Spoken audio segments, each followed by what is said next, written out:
सभी का स्वागत है। देखते हैं क्लास 9th में हम लोग सब्जेक्ट मैथ में त्रिभुज में आज प्रमेय आपका क्रमांक है 7.5 RHS सर्वांग समता नियम। R का मतलब होता है राइट एंगल्स, हाइपोटेनस और साइड। इसको बोलते हैं समकोण कर्ण भुजा, राइट एंगल, हाइपोटेनस और साइड। तो समकोण कर्ण भुजा सर्वांग समता नियम संक्षिप्त में इसको हम जानते हैं। तो देखें क्या विषय है इसमें। दो समकोण त्रिभुजों में यदि एक त्रिभुज का कर्ण व एक भुजा दूसरे त्रिभुज के कर्ण व एक भुजा के बराबर हों तो वे त्रिभुज कैसे होते हैं? सर्वांग सम होते हैं। तो पहला काम करें हम, ऐसे दो समकोण त्रिभुज बनाएं, ऐसे दो समकोण त्रिभुज ऐसे बना लें और इसमें जो समानताएं हैं उसको लिखें। जैसे इसका नाम हो गया ए बी सी, इसका नाम डी ई और एफ। ए बी सी ये समकोण त्रिभुज हो गया। ऐसे समकोण चिन्ह बना लें और इधर भी समकोण का चिन्ह बना लें। तो ये दो समकोण त्रिभुज हो गए। इसमें कह रहा है कि एक त्रिभुज का कर्ण, मान लीजिए कर्ण है, समकोण के सामने वाला कोई भी समकोण त्रिभुज होता है तो समकोण त्रिभुज में समकोण के सामने वाली भुजा को क्या बोलते हैं? कर्ण कहते हैं इसको। तो यह कर्ण इसके बराबर है, मान लीजिए ये दोनों बराबर हो।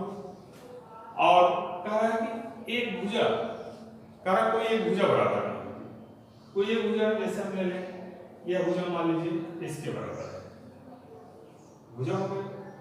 तो इतनी समानता के आधार पर भाई समानता समकोण है और कर्ण बराबर हो गया, इसलिए इसे बोला गया दो समकोण त्रिभुज में समकोण कर्ण भुजा सर्वांग समता RHS, राइट एंगल, हाइपोटेनस और साइड।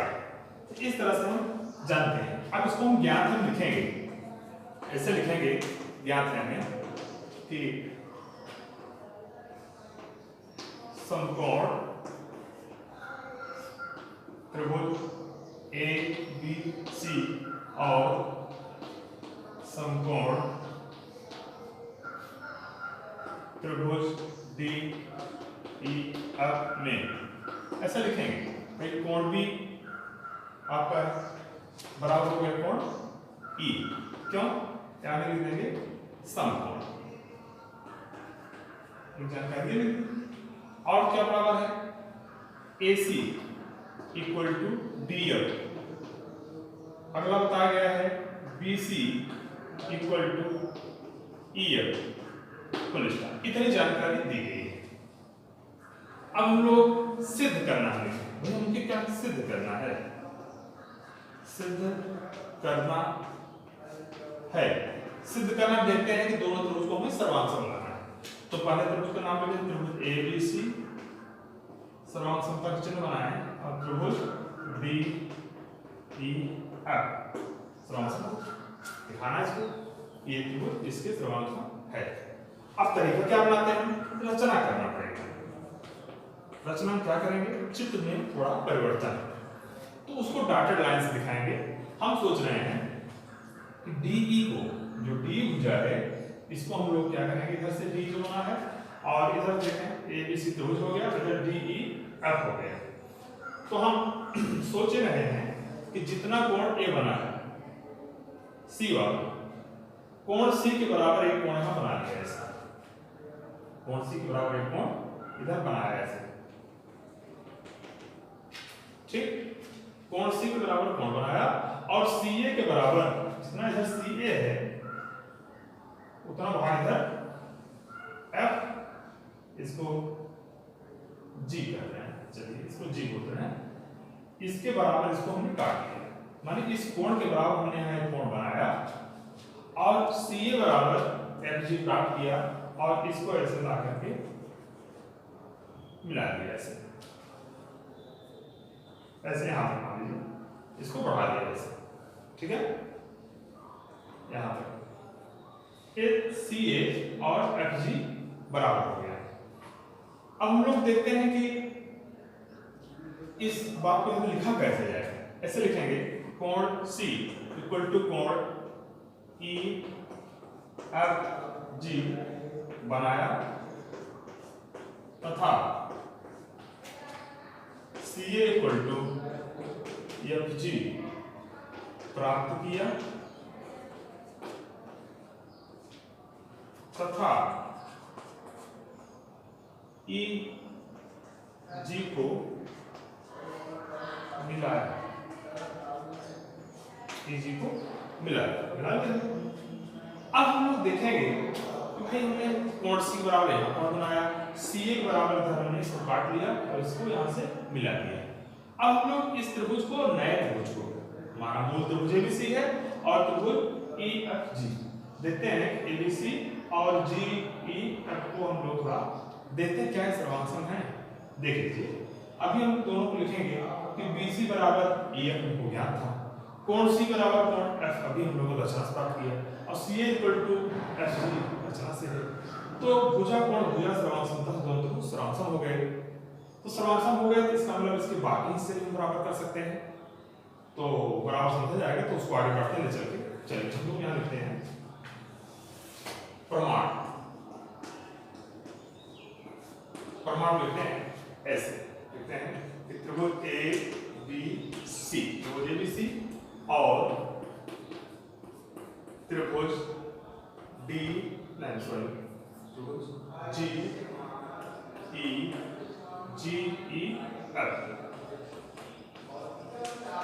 GEF देखते हैं कि यहाँ पर हम लिख दे रहे हैं, चलिए BC है C है तो दो लिखेंगे ध्यान में C है, BC इक्वल टू EF एक ज्ञात है लिख देंगे हम, भाई हमको बताया गया BC इक्वल टू EF बताया गया और कोण C बराबर कोण EF वाला, माने इसको कहेंगे EFG ऐसे रचना से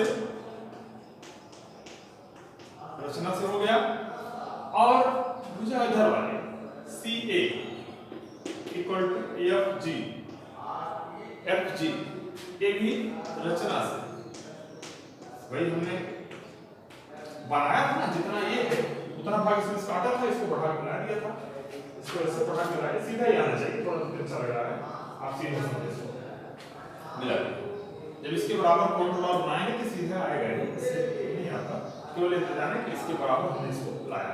अब आगे देखिए इतना हो गया। अब हम लोग कहते हैं कि इसलिए कि त्रिभुज ABC सर्वांगसम त्रिभुज GEF हो गया, GEF हो गया। कौन सा नियम सर्वांगसम हुआ देख लीजिए, साइड है एंगल है साइड, ये कोण बीच में है, बराबर भुजाओं के बीच का कोण भी बराबर मिल रहा है, इसलिए ये दोनों त्रिभुज सर्वांगसम हो गए। साइड एंगल साइड सर्वांग समता से सर्वांगसम, ये दोनों त्रिभुज सर्वांगसम हो गए। इसलिए क्या होगा, इनके संगत भाग समान है, इनके संगत भाग समान है। इस संगत भाग में भुजा भी आता है कोण भी आता है। जैसे कोण G माने यहाँ का कोण A, इसका कोण A बराबर हो जाएगा कोण G बराबर हो गया, समीकरण 1 कर दीजिए, कोण A बराबर हो जाएगा कोण G बराबर। अब हम लोग देखते हैं कि थोड़ा आगे इसमें देखते हैं जो हमारा त्रिभुज बना देखें, चूंकि त्रिभुज यहाँ पूरा देखें इसमें कि त्रिभुज DGF में, त्रिभुज DGF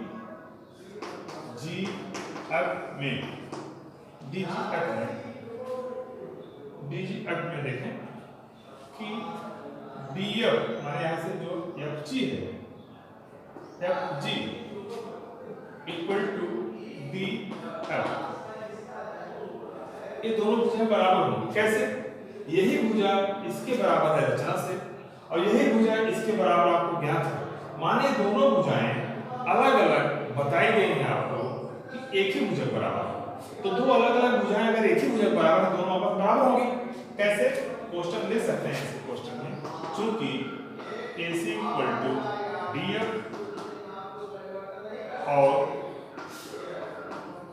AC equal to FG,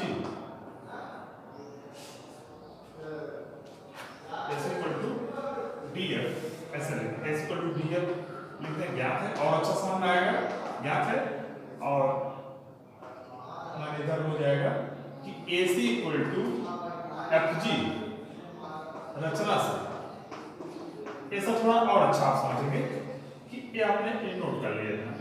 ये बात बराबर कैसे है, आपने इसको देखा कि ये देख लीजिए कि DF भी AC बराबर है, DF भी AC बराबर है, ज्ञात है, और FG भी AC बराबर है रचना से, इसलिए मैंने इन दोनों बराबर कर दिए। ठीक है, अब आगे लिखेंगे जिसका अर्थ हो गया भाई, ये दोनों भुजा बराबर हो गई, जिसका अर्थ हो जाएगा कि त्रिभुज DGF में कोण D इक्वल टू कोण G। ये कैसे भाई, किसी त्रिभुज में अगर दो भुजाएं बराबर हैं तो उनके सामने वाले कोण कैसे होंगे, बराबर होंगे। समीकरण दो कर दीजिए, क्वेश्चन लिखना पड़ेगा, क्योंकि त्रिभुज में बराबर भुजाओं के सम्मुख कोण समान होते हैं।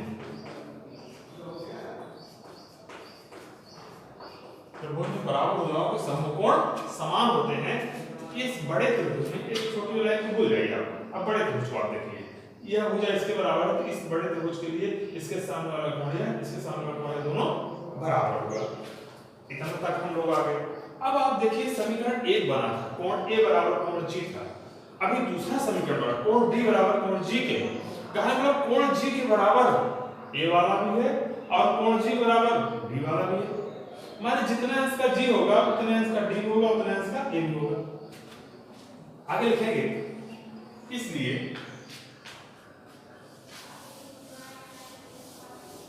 लिख देंगे, इसलिए समीकरण 1,2 से हम लोग सीधा ही कर सकते हैं कोण A बराबर कोण D, ये समीकरण 3 आ गया। इसकी हमें आगे जरूरत है, कोण A और D हमको पहले से नहीं मालूम था, अभी मालूम हुआ कि ये बराबर D है। अब हमको जो कहा गया था कि सिद्ध करिए आप वो त्रिभुज सर्वांगसम होते हैं, तो हम उन त्रिभुजों का सर्वांगसम कर सकते हैं। हमारे पास ऐसे जो है कि प्रमाण मिल चुके हैं कि दोनों त्रिभुज को हम सर्वांगसम कर सकते हैं। देखें कैसे लिखेंगे हम, त्रिभुज ABC और त्रिभुज DEF में, चल पहले सोच में कर लो, चलिए ABC और DEF देखें, कोण A बराबर कोण D कह देते हैं, मान लो कोण A बराबर कोण D कह देते हैं, लिख दीजिए कोण A बराबर हो गया कोण D, कैसे, समीकरण 3 से। चलिए भाई समीकरण 3 से हमको पता है कि कोण A बराबर कोण D हो गया, ठीक, कोई बात नहीं, आगे चलें।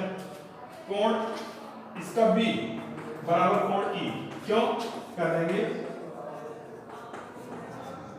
समकोण है भाई, समकोण है, पता चल गया। अगला हम कर देते हैं BC इक्वल टू EF, ये ज्ञात है। ये देखिए तीन चीजें हमको मिल गई। सर्वांगसमता के लिए तीन बातों का जानकारी होना आवश्यक है, वो भी क्रम से, एक नियम से होता है, जिसे हमने पढ़ा है एक ऊपर में एंगल साइड सर्वांगसमता नियम, ये ऊपर में, इसके पहले आपको उसका वीडियो मिल चुका है।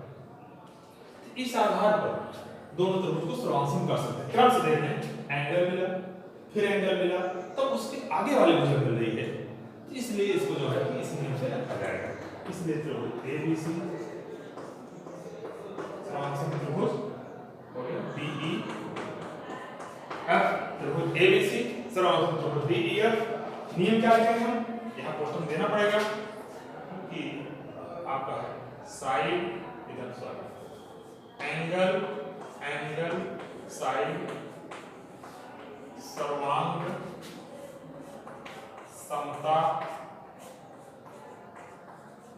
नियम, एंगल साइड सर्वांग समता नियम, एंगल साइड सर्वांग समता नियम। आगे लिख देंगे हम इति सिद्धम, इति सिद्धम, ये कंप्लीट हो गया। तो हम लोग ये ध्यान दें कि शुरुआत में हमने सारांश के रूप में थोड़ा इसका परिचय देखिए। शुरू में हम लोगों ने ज्ञान से जो बातें थी उसको लिखा, फिर हम लोगों ने देखा कि रचना किया, कोण सी बराबर कोण एफ बनाया और सी ए बराबर इसको एफ जी बनाया और जी से ई को मिला दिया। हम इस त्रिभुज एबीसी और त्रिभुज जी ई एफ को सर्वांशम किए। फिर उसके बाद सर्वांशम करना हमारा लक्ष्य था कि हम कोण ए बराबर कोण जी का समीकरण मान लिए थे। फिर हम लोगों ने कहा कि कुछ और चीजें पता की जाए, तो हम लोगों ने कहा कि इस बड़े त्रिभुज को ले लिया। बड़े त्रिभुज को देखा हम लोगों ने कि जब बड़े त्रिभुज में इसको देखा कि ये दो भुजाएं बराबर हैं, दो भुजाएं जब बराबर हैं तो इनके सामने वाले कोण भी बराबर होंगे। जब इनके सामने कोण बराबर हो गए तो हमने डी और जी को भी बराबर कर लिया, डी जी भी बराबर हो गया हमारा। और ये हमारा कोण डी बराबर ए माने जी के पहले था और डी वाला जी बराबर है और ए वाला जी बराबर है। हमें ए और जी बराबर मिल गया, ए और डी बराबर है।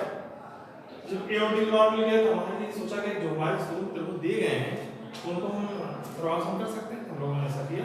इस तरह से आप इसका एक नोट्स बनाएं, अच्छे से तैयारी करें। फिर इसके बाद आने वाले प्रश्नावली के लिए भी आपको वीडियो जो है कि समय पर उपलब्ध होता रहेगा और इस तरह से परीक्षाओं की भी तैयारी करते रहें। आपका एक स्व मूल्यांकन एक वीडियो अलग से जारी करेंगे जिसमें आप लोग स्व मूल्यांकन करेंगे और कमेंट बॉक्स में अपनी प्रतिक्रिया देंगे। तब तक के लिए